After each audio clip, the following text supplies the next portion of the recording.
uNkulunkulu afisa sifunde kule ncwadi ayibhalela umuntu omusha engikholwa ukuthi irelevant nakwabantu abasha namhlanje engikholwa ukuthi irelevant nakithi esesiphumile kwi-youth ukuthi sifunde kuyo le ncwadi. Into yokuqala sithola lapha ku verse 12 bazalwane uthi makungabikho umuntu owedelela ubusha bakho. Makungabikho umuntu owedelela ubusha bakho. Bakhona abantu bengadelela ubusha bakhe ulona uTimothy mengaba abantu mhlambe abangaphandle bathi ngeke ibandla liholwa umfana omncane kangaka mhlawumbe bengamthatha kancane kodwa futhi bekungenzeka ukuthi nabo abazalwane ngaphakathi laba sebekhulile kunaye bamthathe kancane bamdelele bambukele phansi ngoba umuntu omusha mangenzeka nabo abazalwane kodwa uyambona kumpostoli uPaul lo usemnikeza iadvice ukuthi ke ukuze abantu bangadeleli ubusha bakho uthi wena kodwa yiba isibonelo kwabakholwayo. Haleluya. Ukuze wena ungadelelwa ebusheni bakho ukuze wena bangadeleli ubusha bakho ubuncane bakho kodwa wena ngalokho zivikele ngokuthi ube isibonelo kubo. Haleluya. Uba isibonelo ngani na? Paul uthi angibe isibonelo ngani? Uyamnika uPaul uthi iba isibonelo ngokukhuluma. Haleluya. Ngoba abantu bangakudelela vele unayo icontrol kwabantu kodwa unayo icontrol kwezinye zezinto ozenzayo wena. Uthi abantu uthi uPaul into ayisho kahle kahle la uthi bancisha abantu into abangayibeka ngayo. Haleluya. Ithi iba isibonelo kubo. Uthi ayiba isibonelo ngokukhuluma. Uba isibonelo kanjani ngokukhuluma umuntu omusha? Uba isibonelo kanjani ngokukhuluma umzalwane? Ukukhuluma kwakho wasaba amagama nenhlabathi. Wasaba amagama nenhlamba. Uavoid ukukhuluma okubi. Uavoid ukukhuluma ngenasithelo ongayisi phambili. Uavoid ukukhuluma ngamsizo omunye umuntu. Haleluya. Kakhulu nakho konke noma ukhuluma inkulumo eneqiniso kodwa inhlonipho mayingasuki kuwe. Yiba nerespect ngaso sonke isikhathi.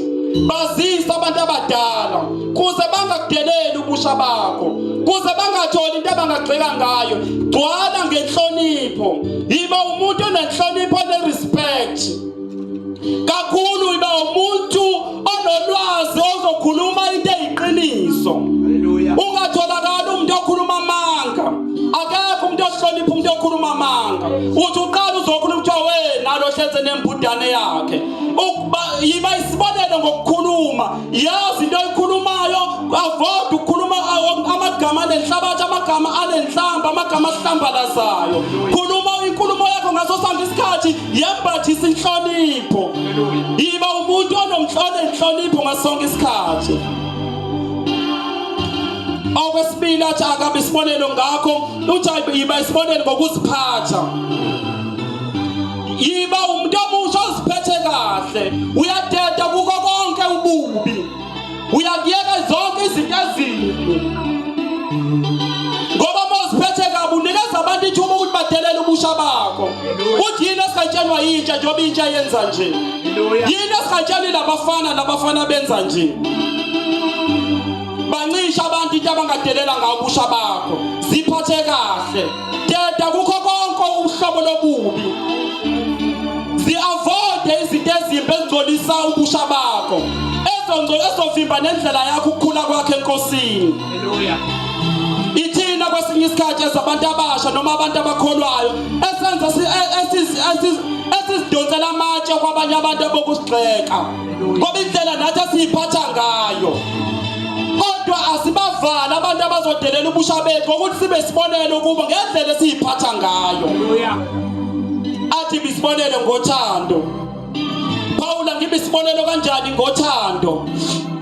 Uthi ba nothando langempela. Ungalifake uthando. Ungabi nothando la ka social media uthando lo like. Umuntu abhala into enzima akathi ngidlule esimene esizima ba press u like. Athi umuntu ngisanda ukulahlela ingane yami ba press u like. Wena yiba nothando likaNkulunkulu abalibiza ngeagape love. Love of action.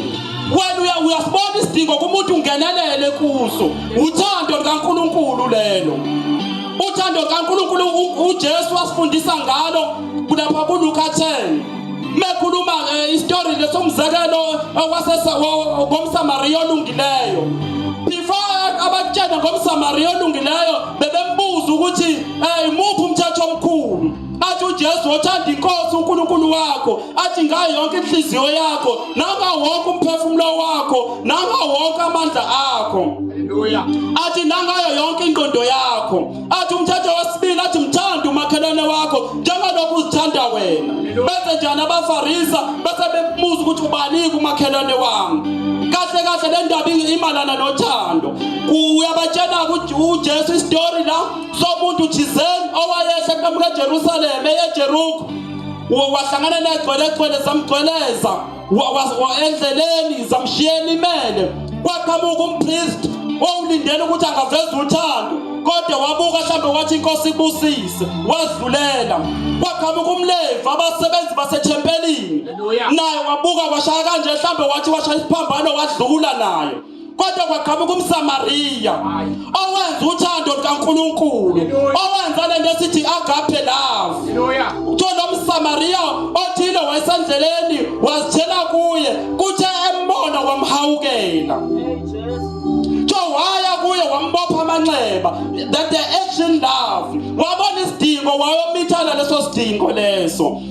Wathela amafutha kuye wambopha amanxeba wathela amafutha wambopha amanxeba wathela amafutha newayini wamgibelisa esilwaneni sakhe ayehamba ngaso wayemusa ezindini ezihambi. Sedlulile umpriest sedlulile umlevi wawasho namazi aseBhayibhelini wathi inkosi ibusise wathi kuthumelela ingelosi kodwa wangalenza uthando la social media lo like. Akwazi ukuthi umzalwane axoxele inkinga engaka wena umthandazisa nje kuphela. Ngenelele esimeni sakho umzalwane. Haleluya. Asibe abazalwane abathanda ngokwenza. Asibe isibonelo kubantu ngothando lukaNkulunkulu. Sithande ngokwenza. Uthando langempela liyenza. Athi bayisibonelo ngokukholwa. Ngiba isibonelo kanjani Paula ngokukholwa. Ngibathulisa kanjani abantu abazodelela ubusha bami ngokukholwa. Athi iba nokukholwa mekhuluma ngokukholwa mozokhumbula uAbrahama amakhawu enkolo boye lapha encwadini amaHebheru abantu abamethemba uNkulunkulu uNkulunkulu ebatshelile bengenalutho athi uNkulunkulu phuma Abraham ushiye konke okwaziyo ngoba wayegcwele ukukholwa enokukholwa nefaith waphuma uAbrahama wayekwenza njengoba uNkulunkulu ayemtshelile. Haleluya. Maningi amakhawu enkolo asibekelwa wona oNowa benzisa umkhumbi kodwa yenza umkhumbi Nowa kodwa ngoba wenefaith emlalela uNkulunkulu uyisibonelo namhlanje sokukholwa. Nathi masibe zibonelo zokukholwa abantu abasha. Masibe zibonelo zokukholwa nathi kuze sibathulise abadelela ubusha bethu. Haleluya. Ukuba isibonelo sokukholwa kusho ukuba igiant. Noma senkingeni iveze inkinga yakho kwabanye abazalwane. Haleluya. UPaul kaningi bazalwane sejele. Khona la kwabaseKorinte khona ethi khona la isikhathi esasabanzima kithi sasalahlekelwa ithemba lokuphila kwethu. Ethi uNkulunkulu wahlenga abazalwane ngenxa yemkhuleko yenu. Mocela imkhuleko ukhuluma nabanye abantu akusho ukuthi awunako ukukholwa. Haleluya. Ukukholwa kujenweni lokho bazalwane. Akekho umzalwane ongashayeki. Khuluma nabanye abazalwane kodwa ungalahlekelwa ifaith kuNkulunkulu. Icela imkhuleko yabanye abantu. Asikabona abantu abasha sebeyilengisa sebeyibulala ngoba bafuna ukukhuluma. Haleluya. Bana lento ukuthi methwa ngikhuluma ngeke ukuthi bangathi angikholwa. Akona ukukholwa ungakhulumi. Haleluya. Even abapostoli babekhulekelwa babeyicela imkhuleko yabazalwane. uJesu weguqa phansi akhale kuBaba. Amen. Ukudlula esimanje nje bazalwana kulona nje isano ukuthi awukholwa. Haleluya. Share inkinga zakho nabazalwane bangempela. Mthole umzalwane omthembayo. Nathi bazalwana sisi avail. Akona wonke umzalwane okwazi ukufinyelela kuBaba umthembu. akona wonke umzalwane ozofinyelela kumama asibe khona sibe present empilweni zabanye abazalwane nje bitendele ingaka. Hallelujah. Abazalwane abangafe enkonzweni. Umoya wesuicide uphezulu kakhulu kubantu abasha. Yina nathi emasontweni sibenza bangakhulumi.